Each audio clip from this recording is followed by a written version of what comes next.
नमस्कार, आपण पाहतात रयत संवाद न्यूज चॅनल। दिव्यांग व्यक्तींच्या मानधनात वाढ करण्याची दिव्यांग उद्योग समूह परांडा यांच्या वतीने मागणी। दिव्यांग व्यक्तींना शासनाकडून मिळत असलेल्या मानधनात वाढ करण्यात यावी अशी मागणी परांडा येथील दिव्यांग उद्योग समूहाच्या वतीने तहसीलदार मार्फत मुख्यमंत्री उपमुख्यमंत्री यांच्याकडे करण्यात आली आहे। आंध्र प्रदेशात दिव्यांग व्यक्तींना दरमहा 6,000 रुपये मानधन देण्यात येतो। त्याच धर्तीवर राज्य शासनाने दिव्यांग व्यक्तींच्या उदरनिर्वाहासाठी भत्ता मानधनात वाढ करावी। संजय गांधी निराधार योजनेचे केवळ तुटपुंजे 1500 रुपये एवढी रक्कम दिव्यांगांना मिळत आहे। या योजनेची रक्कम वाढविण्यात यावी। स्थानिक स्वराज्य संस्थांकडून 5% दिव्यांग कल्याण निधी मिळतो, तोही वेळेवर वाटप केला जात नाही।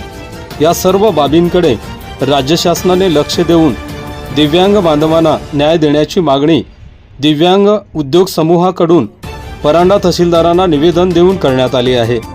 या प्रसंगी दिव्यांग उद्योग समूहाचे संस्थापक अध्यक्ष तानाजी घोडके, परांडा शहराध्यक्ष गोरख देशमाने, संजय गांधी निराधार समिती दिव्यांग सदस्य दत्तात्रय रणभौर, मारुती खांडेकर, हंबीरराव मुळे, हनुमंत खाडे, हनुमंत राऊत, सिद्धेश्वर जगताप, समाधान पन्हाळे, राजेंद्र मिस्किन, अविनाश पन्हाळे, ओम सुतार, वासुदेव मोटे, सोमनाथ गायकवाड, विठ्ठल क्षीरसागर, विष्णू क्षीरसागर, तुळशीदास अंकुश, पांडुरंग क्षीरसागर, दादा क्षीरसागर, अविदा टाळके, सुधामती जाधव, रामहरी कुंभार, महादेव शिंदे, निवृत्ती वारे, संतोष कुलकर्णी, गणेश जाधव, कुलदीप काटकर आदींसह दिव्यांग बांधव उपस्थित होते।